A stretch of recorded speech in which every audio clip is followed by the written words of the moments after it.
Good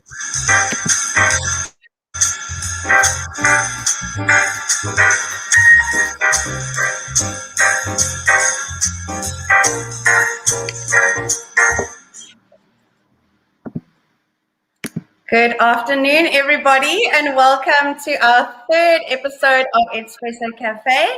Thank you so much for tuning in.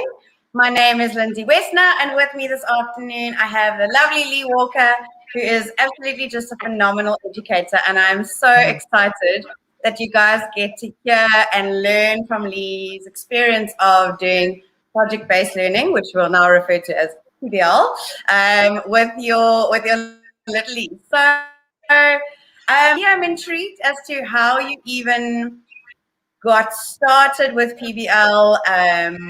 Almost like, do a little bit of a Simon Sinek. So why PBL? Why is it that you even consider this with your Littlies, and sort of how did you start all this journey? So with the Littlies, I always have believed in kind of hands-on, experiential, concrete learning, because that's how kids learn. They learn through doing rather than hearing or whatever. And so I started researching how I could do this with my kids and came across PBL. And it just showed me that it was really, it shifted from the teacher to the child and gave them ownership of their learning. And then once I thought PBL, you know how we all do as teachers, I thought, well, let me go and see if I can get some lesson ideas that I can try with my kids in class. And when I started searching, there was a lot of stuff for big kids, but not a lot for Littlies. There was stuff about pollution and about saving the world. And I just thought there's no way I can bring this into my grade 0 class. And then maybe World Hunger is a little bit of a stretch. A little bit too much for them now. And so then I thought I then was lucky enough to attend the Breaking the Silos training with you at Dane Fern in 2018. And in collaboration with a lot of other grade 0 teachers, we created this incredible PBL unit all about minibeasts. And so I then transferred what I'd done there into my classroom. Amazing. So that's actually when we met, Leigh. That was when we met. So I have just been so fascinated by your whole journey with PBL. And I'm wondering, so obviously minibeasts, insects, that's something that the content is not new. Littlies teachers, I'm sure, explore that theme or that idea, So before you did the PBL, how was it that you kind of taught that? How would you typically teach that theme? Well, I say we always do it because kids love creepy crawlies in the garden, and boys most especially. So we do it. It was very teacher-centered. I'd kind of decide like every week or every few days we'd explore a different mini-beast, and I'd put up a video where we'd all watch something about butterflies, and then they would think, pair, share, and we sat there while you went around a circle of 20 children, and they all virtually told me the same thing or didn't have much. And it was boring, to put it mildly. There was some learning happening, but the kids weren't excited about it. There was kind of like, oh, is Mrs. Walker going to show us another video about a mini-beast? So it kind of, there was no active involvement. It was flat. So then you designed this minibeast project-based learning unit, which you told us about. Coming very soon to Purple ZA is our brand new collection of South African stories of innovation from classrooms just like yours, and Leigh's is a story that will be featured there. So keep an eye out on the link below because that will be loaded very, very soon. But I'm intrigued to hear about how you kind of use this theme or this topic that you've always taught, and how you designed it in a project-based learning framework. And just in case there's anybody watching who's not kind of familiar with PBL, also in the description box, if you click show more, I popped the link there as well. So this link just talks about the 8 different elements of PBL. So if you want to kind of click on that while Leigh's chatting through, just so that you've got a good picture of what project-based learning is about. But tell me about this mini-beast unit. What did it look like in your class? So I think what I needed to stop by seeing what the children knew, because it's pointless teaching them things they already know, because you're going to lose them straight away. So we started looking at some pictures of insects, and discussing what they knew about them. And then from that, we moved on to their wonderings about insects. So what do you wonder? If you could learn anything about insects, what would it be? And they came up with some incredible things. And from that, I then created, they were very interested in how insects help us. And some of them knew the basics, but there was so much more they wanted to know. So then I tried to make it as on that sheet that Lindsay's shown you. It's all about making it authentic, making it real for these kids. And so we created this amazing character called Captain Target. And Captain Target became the face of this project and the driving question of how can we convince Captain Target that we need mini beasts in our world, that he can't get rid of them all. And so I'm going to interrupt you there because I'm very sneaky. I've got your little intro video ready. And I think one of the things I love about PBL is like the possibility of a launch, right? That we can hook the kiddies in. So can I show just like 10 seconds of your intro video of Captain Target? Okay, yeah.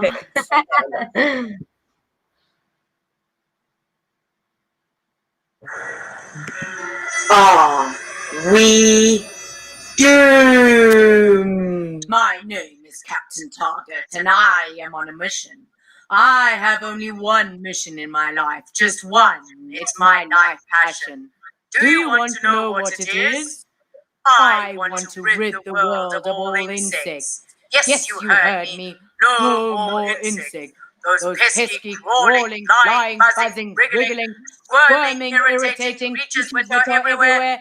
They need to be gone forever.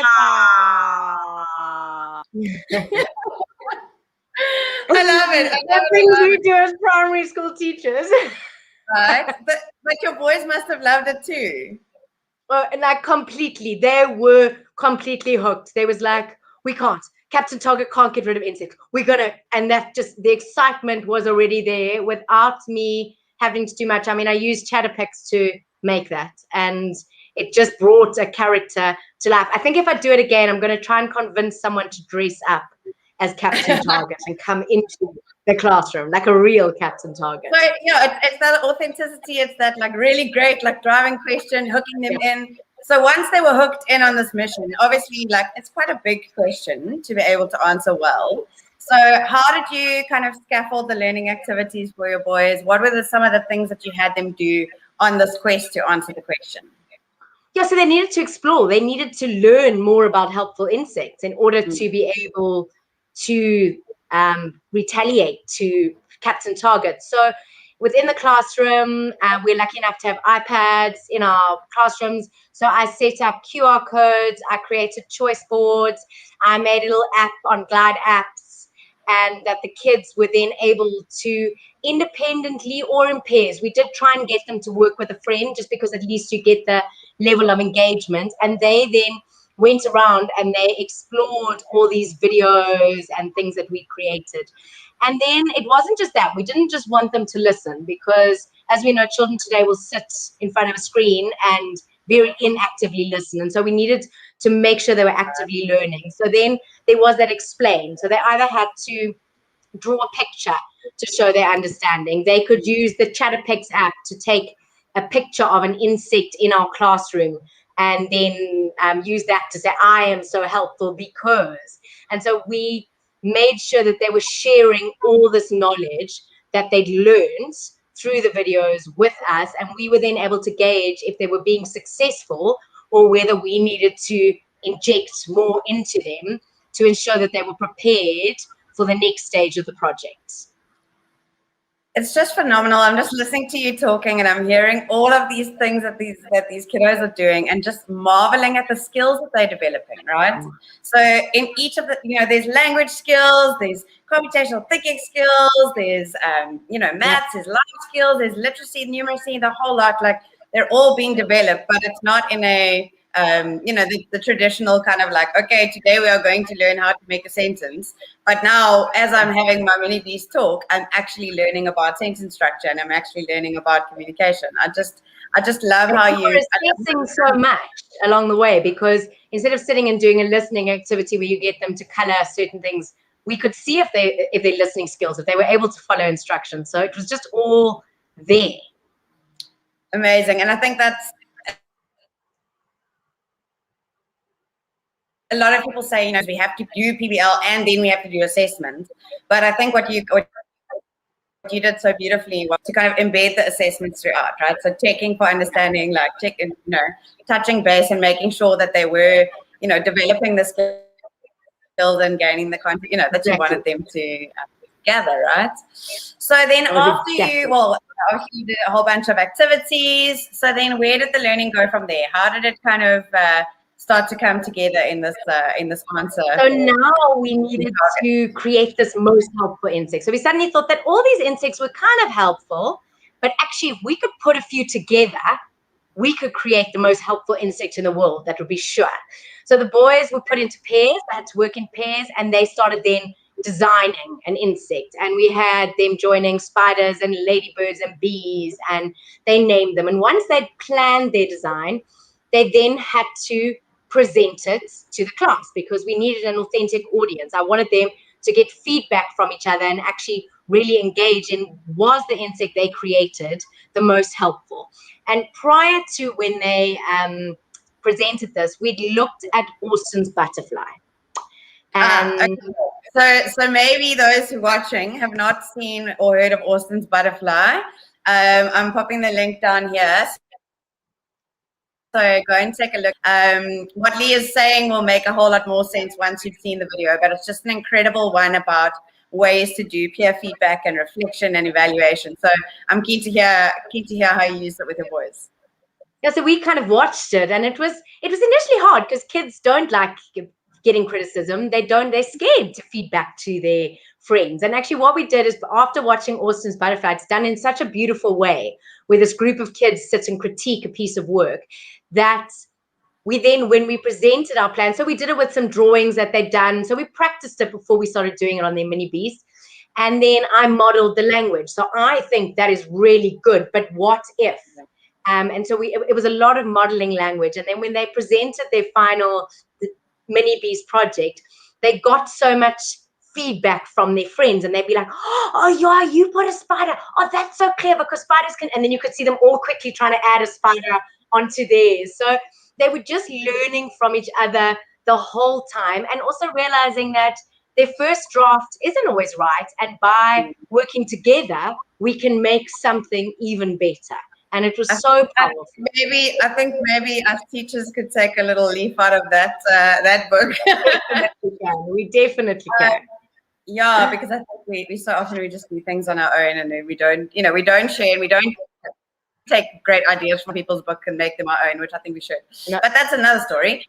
Tell me, okay, so once they've given each other feedback, now they had their final minibeast creation, the most helpful insect. How did they convince Captain Target? What happened with Captain Target? How did the whole unit kind of culminate? So we then created box construction, because of course we've got to get hands-on. So they created a box construction of the insect, which was just amazing. And it really demonstrated their understanding, because they were asking me for things for antennas and like making sure that the spider had 8 legs and all that kind of stuff, and that the bee had a sharp, the bee part had the sharp point. And then they created videos. So we created an iMovie that then answered Captain Target back. And they said, Captain Target, you have to believe that insects are healthy because our lady spy bee can. And then they gave this whole blurb of why their insect was the most helpful insect in the world. And we then shared those with Captain Target. And he then wrote back to the boys and voice noted back that he completely believed them and that insects were beneficial. And he just watched these little boys watching the little replies doing like, yes, we did it. We did it. We convinced him.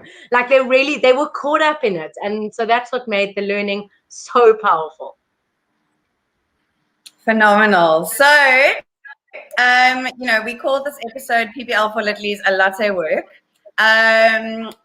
Alpha big question, Leigh, because I hear you throwing around things like, Glide apps and iMovie and all of this. And I know that you've grown a lot in your own capacity as a teacher, especially with how you use tech. But I also know that you really understand that it's about the learning and that you use tech to support the learning, right? So I don't want people listening to be like, oh, I can't do PBL because I can't do tech.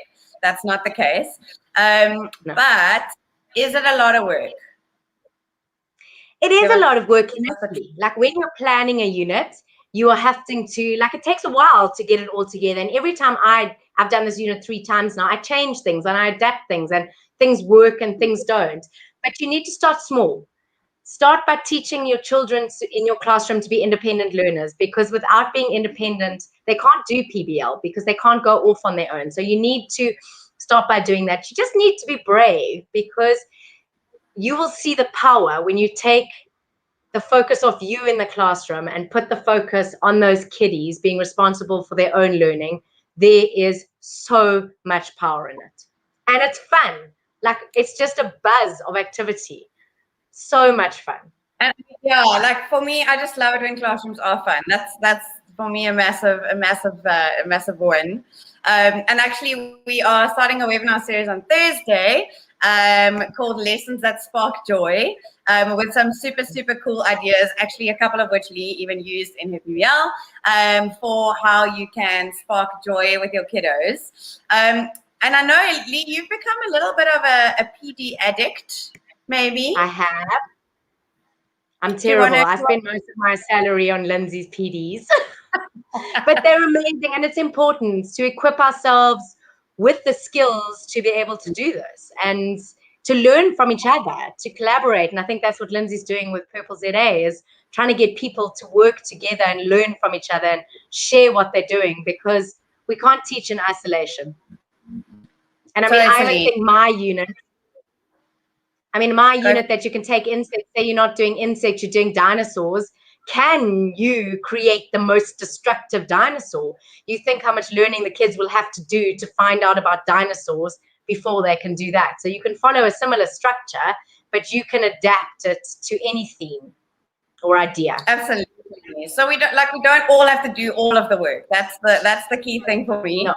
So if you've got like a project, or you've got a theme that you're wanting to turn into a PBL unit, please feel free to come and join us starting next week for our stream project makeover, where we're going to be working collaboratively with other teachers your age and stage to take a project and to kind of convert it into a PBL unit step by step.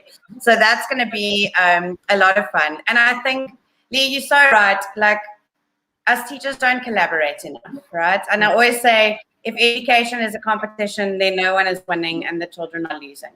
So absolutely, please connect with Leigh, connect with us, and let us work together to design amazing units for our kiddos and not feel like we have to do all of the latte work by ourselves. Because I really do believe that it's worth it, and I believe that it makes just the most incredible learning journeys for our students. So thank you so much, Leigh, for joining us this afternoon. We look forward to seeing you all on our next episode, where we are going to be chatting to Mia about her history lessons and her exciting ways that she levels up history lessons. But until then, I think I'd like to inspire you and encourage you all to keep on questioning. And to keep on collaborating. Collaborating. Until next time, cheers. Cheers.